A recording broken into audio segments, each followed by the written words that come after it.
Hey there, subscribe to my channel, and also press this bell icon so you never miss any new updates, cause whenever we upload new video you will get a notification on your phone. You will hear a woman asking about membership of a society. First, you have some time to look at questions 1 to 4.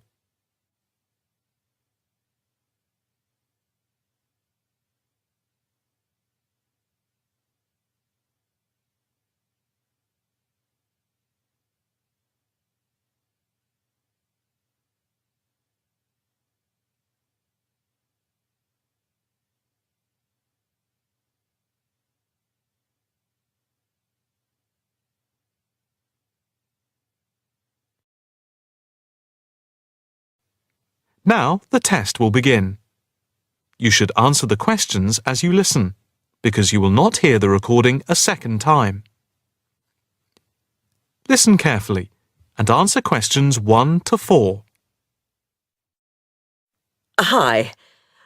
I'd like some information about joining the International Arts Society. That's no problem. What exactly can I help you with? First of all, I'd like to know about the membership fee. Well, there are 2 types of membership. Can you tell me what they are? First, there is lifetime membership, which means that you can have access to all the facilities at the Society itself and all exhibitions. Plus, you can have discounts to various events at affiliated arts organisations here and abroad. And on top of that, you can use the lifetime members' room. How much is that type of membership? Well, the lifetime membership fee is £1,537. OK. It's rather a lot to pay in one go. What about the other membership? The ordinary membership, that's £193 per year. That sounds a bit more reasonable. What does that entitle you to? You can visit the Society, including the exhibitions, the library, and follow the arts programmes on weekdays during the opening times from 10 a.m. to 9 p.m. and at the weekend between 10 a.m. and 5 p.m. On Saturday, if there's a special event like a lecture or restricted showing of an exhibition, then it opens until 9 p.m. So, what is the difference between this and the lifetime membership? In the long run, you save money as you're making a one-off payment, and you have exclusive use of the lifetime members' room. OK. What arts programmes do you run? Well, the Society has a very extensive programme to cater for all tastes. There's a series of exhibition rooms for the permanent collection of paintings, watercolours and sculpture. And then there's a new exhibition area which opened at the beginning of the year. And we run a series of courses and lectures to go with the exhibitions. Can I ask about the lectures?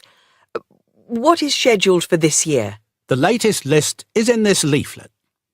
Oh, yes. That looks very good.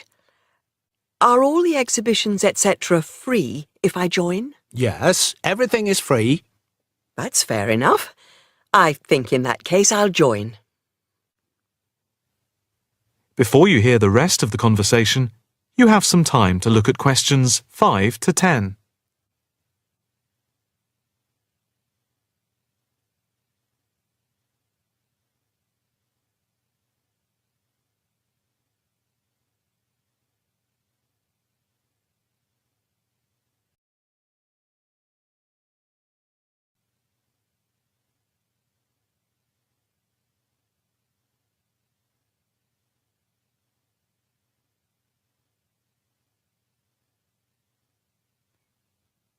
Now listen and answer questions 5 to 10. I just need to take your name, address and telephone number. First, your name. Margaret Rochester. I take it that's R-O-C-H-E-S-T-E-R. Yes, that's it. And the address? It's 55 Stone Avenue. OK. Avenue. And the postcode? Let's see. It's M A7 4PQ. And a daytime telephone number? Can I give you my work number? Yeah, that's fine. It's 0207 895 2220, and the extension is 6633.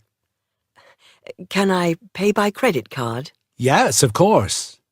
Do you want to pay for the full year at one time or by monthly instalments? You pay £4 extra a month if you pay by instalments. OK. I think I'll pay by monthly instalments. Right. If you just complete this form, then we can set up the monthly payments. OK. If you just put your PIN number in the machine, I can deduct the first month's payment. Right. That's gone through. Here's your card.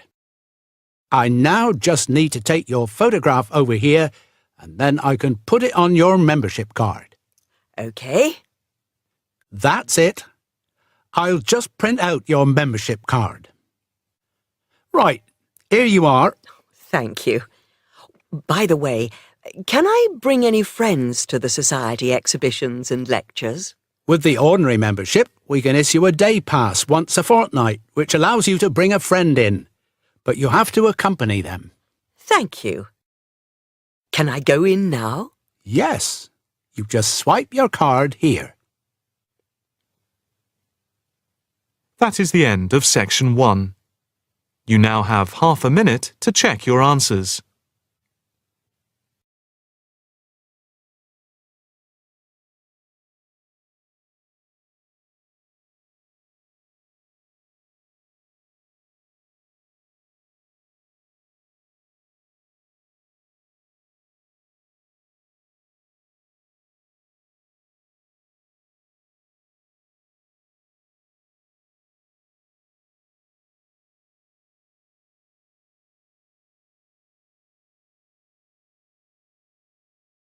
Now turn to Section 2. Section 2. You are going to hear an orientation talk. First, you have some time to look at questions 11 to 15.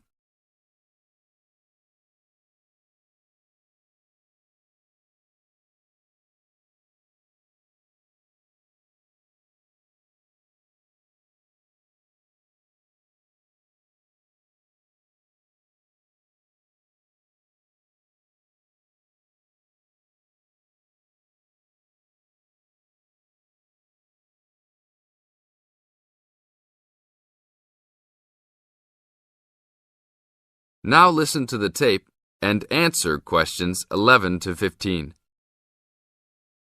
Welcome to Orientation Week. Today I am here with the captain of our school's women's gymnastics team. Her name is Elizabeth Rain, and she is a fourth-year student. I hope you can all see her as an example of a responsible student and athlete, a role model for everyone. Hi, Elizabeth. Thank you for stopping by our Orientation Week. Thank you for having me. Welcome to our university, everyone. If there are any of you thinking about joining our school's athletic program, I would strongly encourage you to do it. Being a part of the gymnastics team has been one of my best experiences during my time at this school. It has taught me so much about teamwork and friendship, and has even taught me how to improve my academics by prioritizing my time. I have some questions that I am sure the students will want to know the answers to as well. First of all, how did you find the time to do well in classes as well as train for gymnastics? Prioritizing is the key. You must be very organized. Every day I wake up and I know what I must do for the day. I plan things in order of importance. For example, if today I have a competition for gymnastics in the afternoon, then I know I have to finish my homework and studying in the morning. In other words, keeping an organized schedule of your priorities is very important. Can you explain to the students a little bit about your study habits? Well, I usually try to take classes that I'm interested in. This way, I have no excuse not to study because I chose the classes out of my own preference. I separate my study time by class. For example, if I have 5 classes for this semester, I will study for 1 class a day from Monday through Friday, and then review for all of them on the weekend. I won't try and study for all 5 of my classes at one time. It is too hard to do that, to remember everything and not feel like you are going crazy. It is very important to focus the time that you set aside for studying. I do not study with the television on. I try to keep away from all distractions, because I find that I learn better that way. But of course, how each individual will study depends on each person. Now look at questions 16 to 20.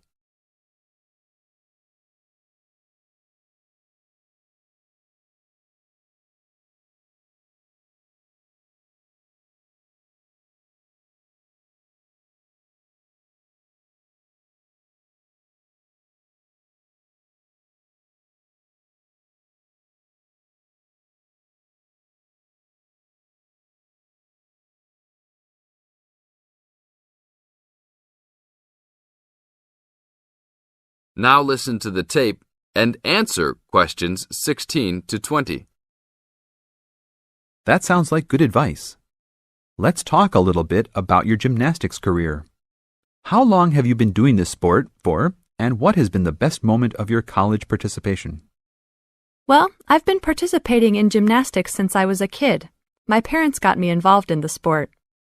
The best moment.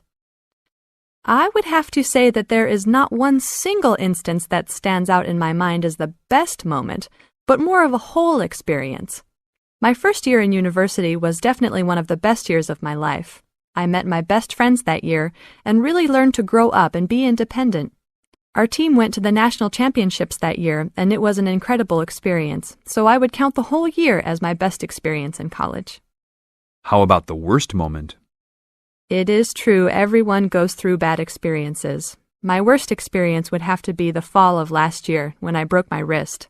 I was unable to participate in sports for the remainder of the year and had to learn how to write with my left hand. I guess when I look back at it, though, even though I wouldn't wish this to happen to anyone, this experience definitely made me stronger as a person. It taught me to look at life with a new perspective and to really value the friends and family that are important and close to me.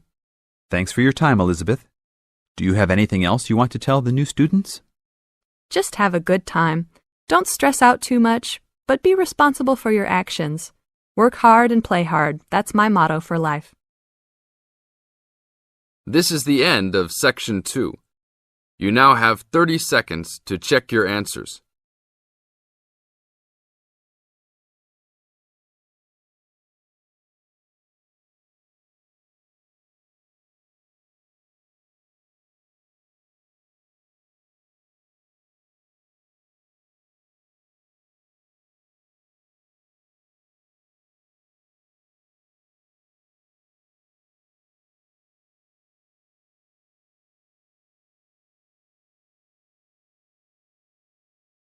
Now turn to Section 3. Section 3. You are going to hear a conversation between a student and a tutor. First, you have some time to look at questions 21 to 25.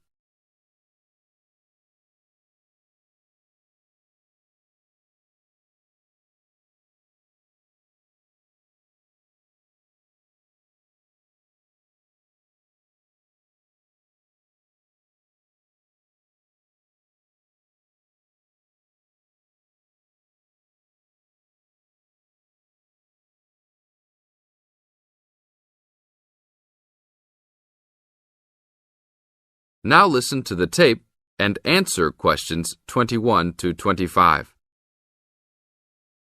Hi, Brad. I was wondering if you have time to answer some of my questions about my upcoming test. Sure, no problem, Jeff.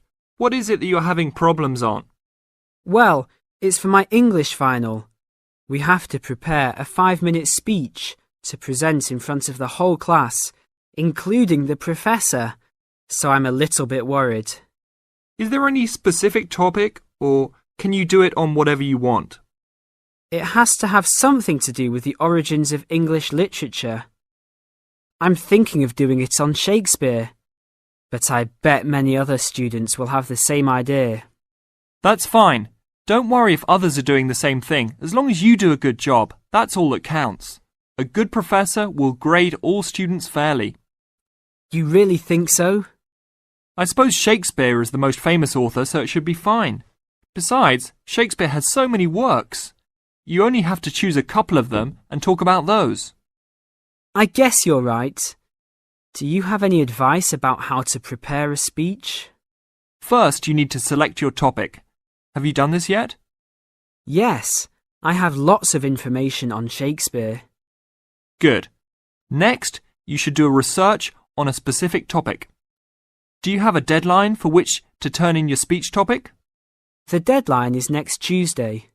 So you should have a detailed outline of what you will say by then. Do not just turn in a piece of paper saying Shakespeare on it. That will not give your professor any idea as to what you will be talking about. OK, so you think I should write out an outline of my speech? Of course! Writing your speech out in outline form is essential. No one could give a speech from scratch. Even the president must refer to his outline when giving a speech. An outline will give you a good structure to base your speech on. Now look at questions 26 to 30.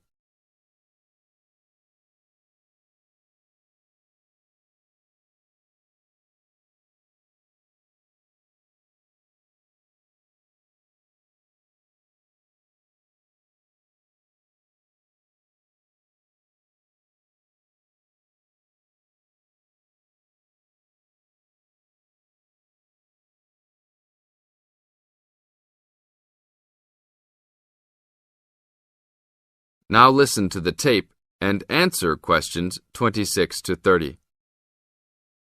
That's true. I was thinking that I would do an outline last, after I figured everything out. But I think your idea is better. What should I do after I have an outline prepared? You should then write the speech out, word for word, what you're going to say. This is so you'll have a firm idea of what you will say. It doesn't mean that the speech you will give will be exactly the same, but at least you have a fairly good idea what the final product will be. At this point, I can read it over for you if you want. Really? That would be great. I would appreciate that so much. No problem. Once you write it out, the next step is to practice giving the speech. At first, you can do it in front of the mirror, so you can see your expressions in your presentation. After that, you should practice giving your speech to some friends. I can listen to it for you too. That's a great idea. I really owe you a big favour then. Sure, you can do my Latin homework for me. Just kidding. Seriously, don't worry about it. I can help you with anything you need. So when is the speech due? Well, the speech topic is due next Tuesday. The speech itself will be due next Friday. I can help you any time you want because I have no tests this next week. Besides, I'm an English major and Shakespeare is one of my favourite authors, so helping you out will be no big deal. Thanks so much. Well, I'm going to the library to get started on all this. I'll call you tomorrow. See you tomorrow then. This is the end of section 3. You now have 30 seconds to check your answers.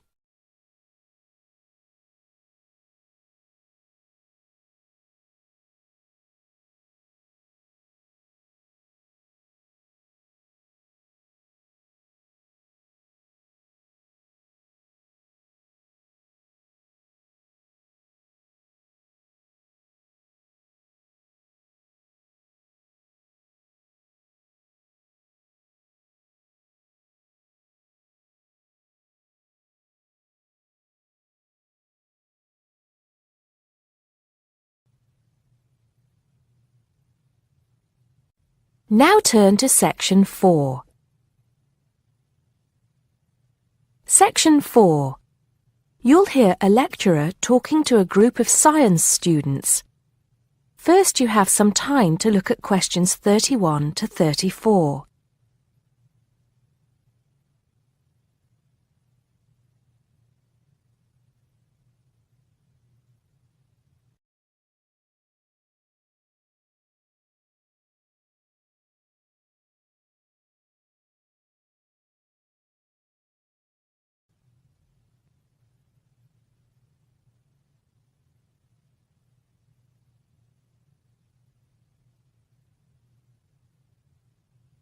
Now listen carefully and answer questions 31 to 34. Good morning, ladies and gentlemen, and welcome to the science faculty. As you may know, my field of study is neurobiology, so you may be wondering what I have to say to those of you who are studying physics or chemistry or geology, even those of you who intend to become doctors. In fact, what I have to say is aimed especially at those who wish to enter the medical profession, though the main point applies to all of you. And what is my main point? Basically, it is that you shouldn't get stuck in too narrow a specialization. What I mean is, too often doctors and scientists become experts on one small aspect of their subject and neglect the rest. Perhaps you have heard the joke about a doctor being introduced to another doctor as an expert on the nose. "Oh yes," said the other doctor. "Which nostril?"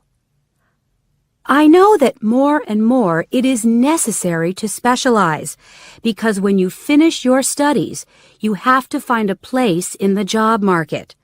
But I do believe that it is damaging both to you personally and to the profession. You may be surprised to know how many physicians in the past were men of wide culture. Many were interested in the humanities, from the arts to literature to philosophy. A surprising number of them, from Rabelais to William Carlos Williams, became poets, novelists, and playwrights. Men of science have written clearly and intelligently about society, psychology, and politics. This tradition is not dead. Today, such eminent scientists as Stephen Jay Gould, Jared Diamond, and Richard Dawkins are well known as popularizers of science while maintaining high standards. But more of them in a minute. I'm not saying that while you are studying anatomy, you should sign up for a course in English literature, but reading a few works of fiction in your own time will show you the human mind, just as your anatomy classes show you the human body. Science faculties and medical schools, it seems to me, now largely ignore this human dimension. Furthermore, the study of medicine, and psychology for that matter, is largely about what has gone wrong with the body and the mind. That is, it mostly deals with the abnormal. Before you hear the rest of the talk, you have some time to look at questions 35 to 40.